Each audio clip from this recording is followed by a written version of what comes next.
I'm not angry at you, Miss MJ, ah. We're just ferreting the truth here. Ano? Okay, Your Honor. Pero again, hindi ko po alam kung saan niyo po nakukuha yung idea niyo na kayo yung criminal forces.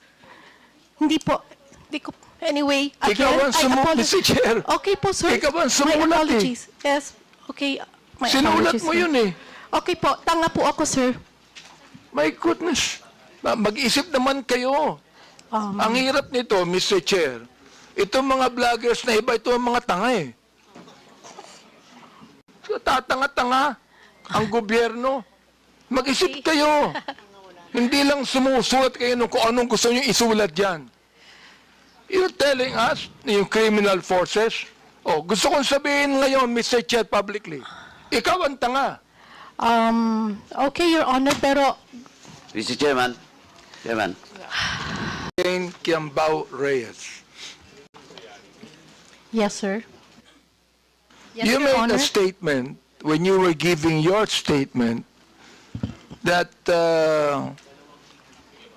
you base your blog on the truth, no? And that you are actually not biased. You are not pro Duterte. You are not pro Marcos. You said that. Am I right?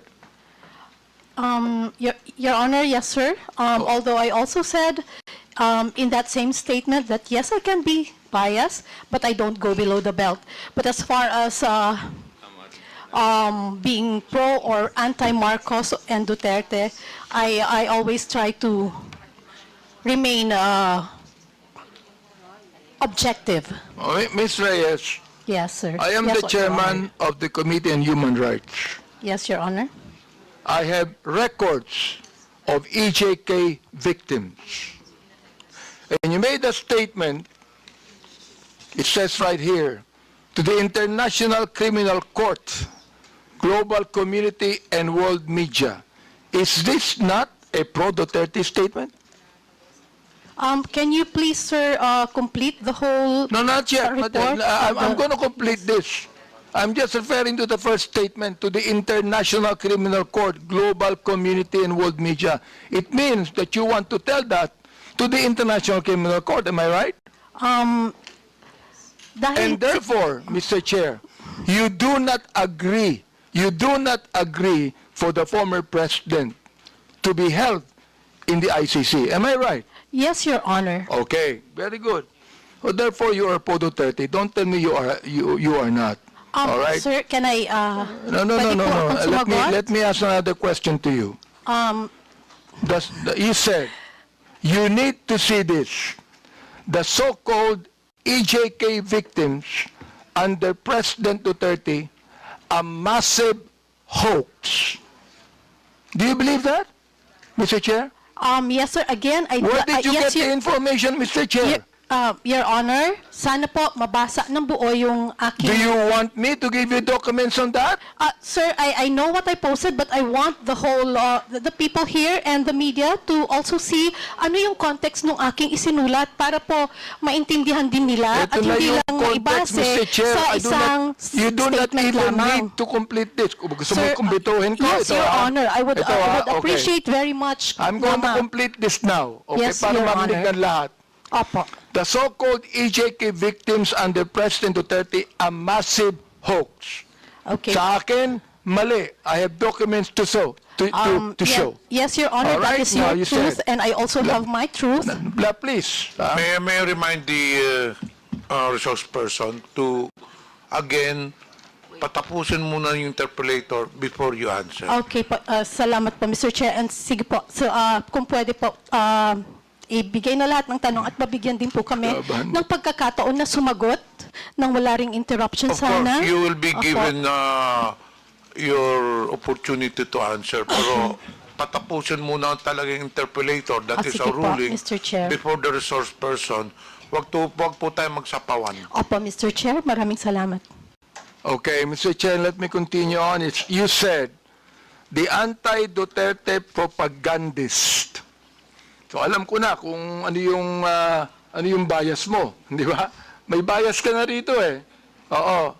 Okay, likely funded by drug cartels, terrorists, corrupt politicians, greedy oligarchs, and narco-politicians are desperately trying to manipulate the global narrative. What did you get the information about that, Mr. Chair? Pwede na po akong... Go ahead. Sige. Yes, Mr. Chair, pwede na po akong sumagot? Yes. Okay. Doon po sa mga nauna niyo pong tanong, kung saan, ang sabi ko nga po ay hoax. Ang pinagbabasehan ko po doon ay yung mga naglalabasan ngayon na panibagong impormasyon, kita naman po ito sa social media, ano po, kung saan yung mga napabilang na EJK, yung mga nagpakita ng picture ng mga anak nila na namatay daw sa EJK, actually ay hindi po connected sa EJK. At yung iba po ay buhay na buhay naman po. That's why, ang sabi ko nga ay hoax dahil yung mga pinakita ng mga nagrarally at pinapakita nila na namatay sa EJK ay hindi naman po patay. Mr. Chair, Mr. nag-a-attend ba kayo ng Quadcom hearing? Mr. Chair? Nag-a-attend ba kayo ng Quadcom hearing? Ano po ba? Yung mga biktima ng EJK ay nandoon at nagkaroon pa sila ng prayer rally, Mr. Chair. Nag-attend ba answer. kayo ng Quadcom hearing? You can answer. Mr. Chair, okay, salamat po at pagkakataong sumagot. Yes, nakapanood na po ako ng Quadcom at napanood ko rin po yung mga latest na ganap ngayon kung saan may isang Aling Sheila, Aling Lori, Aling another mother, kung saan yun po, yung mga anak nilang pinapakitang namatay sa EJK ay hindi naman po. Doon po,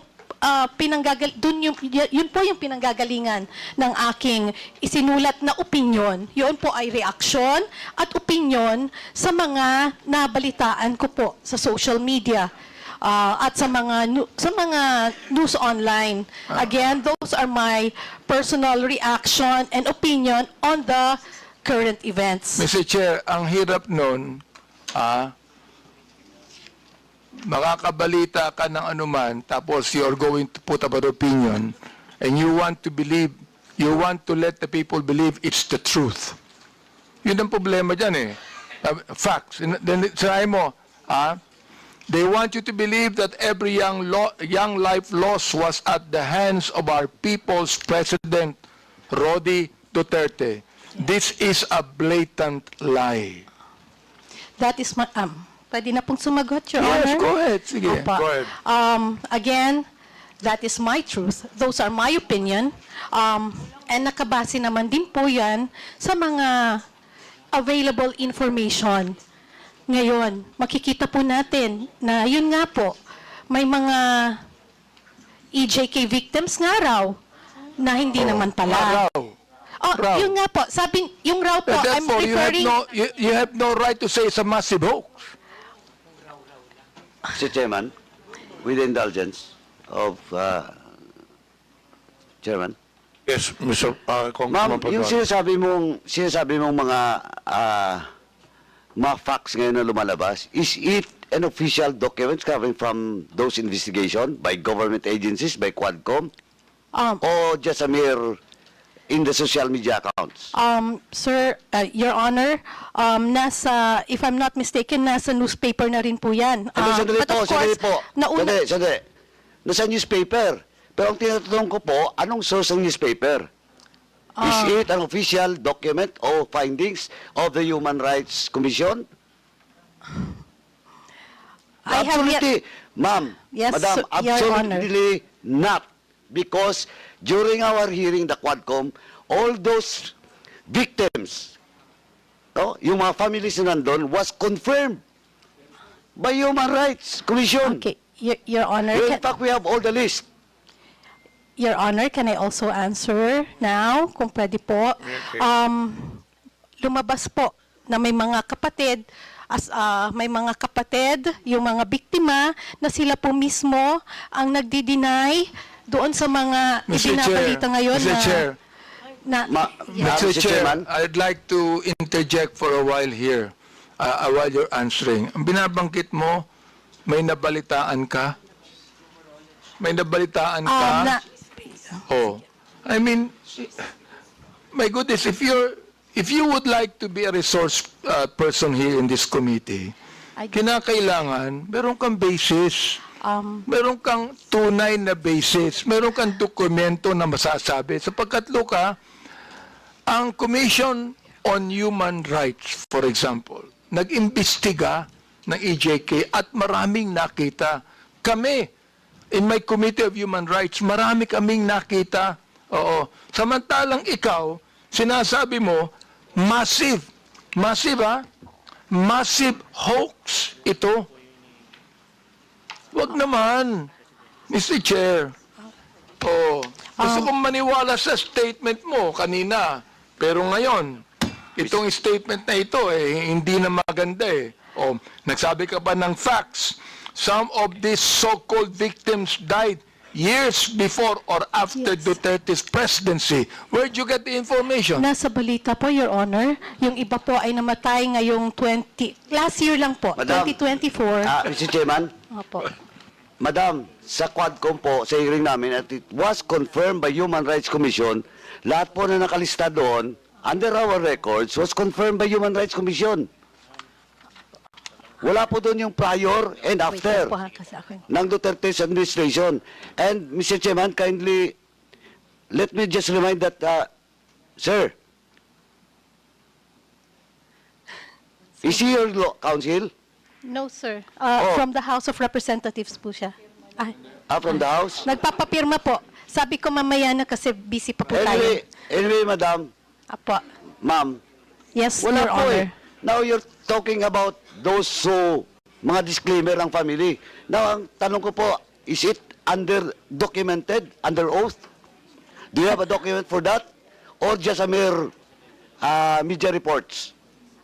Alin po, sir, yung tinatanong po ninyong documented or Hindi, media yung reports? sinasabi mo na may mga families of victims na dininay, na-refute yung claims. Posted po ng mga Ayun nga ang kamag-anak problema, nila, and posted then, sa social opo, media. and Ang sinasabi ko, madam, baseless yan kasi based on our investigation and unless otherwise, you can have a document under oath that indeed a certain family of victims clarified and dispute that data. Okay po, Your Honor, noted po. What Next time. noted? Yeah, noted Anong po noted? noted po na, Tinatanong po kita Ah. kung may dokumento ka bang hawak, wala. tulad po ng sagot ko kanina, Hindi, Your sandali, Honor. you answer my question, Mr. Chairman. Yes, I'm trying to answer, Your Honor. Sandali po. Apo. Yes or no? Do you have the document? Under oath? Sir, like I said, Andale, yes or no? Remember, I am just asking you if you have the document or not under oath. of the family who Yeah. reported? Yeah. None, sir. Oh, none. It's Oh. on the, like I said, it's a... So they- none. You don't have. Okay, sir. Next time po, What's kukuha next po muna- time? next time po, bago po tayo magsulat ng mga ganon, kailangan kumuha po muna tayo ng mga dokumento under oath. At hindi tayo basta magbabase sa sinasabi Chair. ng mainstream media. Okay. Mr. Chair, Thank you. let me continue on the Representative statement he Abante. said. Yes. Sinabi niya, facts to nakalagay, facts. Many are completely unrelated to drugs or EJK. Some of them are still very much alive. You said you do not have any documents on that. Now look, Miss MJ na lang po. Para hindi po Miss MJ, po. you are accountable to the victims and you are accountable to us in the Quadcom. Pinasinungalingan mo kami. Pinasinungalingan mo ang mga victims. Now look, if you do not apologize right now, you listen. Yes, Your Honor. If you do not apologize, I am going to make a motion to hold you in contempt. I apologize, sir. And tulad nga po ng sabi ko kanita, sa susunod po ay maghahanap na lang po muna tayo ng mga under Yun. oath. At Okay hindi to, po ha? tayo magre-rely sa mga balita ng news. Salamat na- po. Okay po. Kaya Maliwanag fake po. news. Yun ang ibig sabihin non fake news. Ito, tutuloy ko ha. Salamat din po, Your Honor. Ito sinabi nyo, ikaw, ito, binanggit mo na ito ha. And this is something that you should apologize also. Anong sabi mo? Do not let these criminal forces twist reality to turn a strong, decisive leader into a monster. Now let me ask you, who are these criminal forces? Ms. MJ, please answer. Okay. I have this, kasi tulad ng sabi ko, ito po ay mga reaction at opinion ko lamang. Well, therefore At, you apologize because this is okay not po, true. sir. Okay, sir. I apologize. Okay, Mr. Chair, this is the second time that Miss MJ has apologized. I hope that next time, kayong mga vloggers, wag kayong magbibigay ng opinion lang, impression ninyo. Ibigay niyo yung katotohanan, may dokumento kayo. Sapagkat meron kaming documents to show Naiinsulto ko, I am insulted with your statement. Being the chairman of the Committee on Human Rights and one that's investigating, I am actually insulted with your statement. Again, my apologies, sir, and noted po sa mga suggestions po ninyo.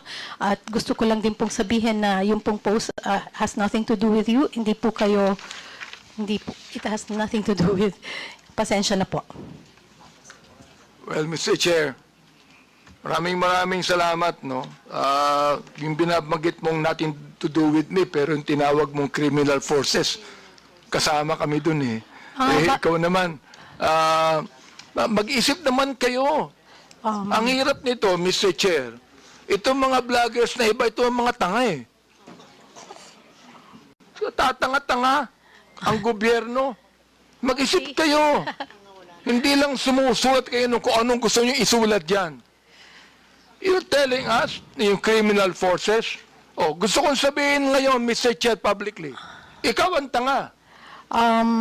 Okay, Your Honor, pero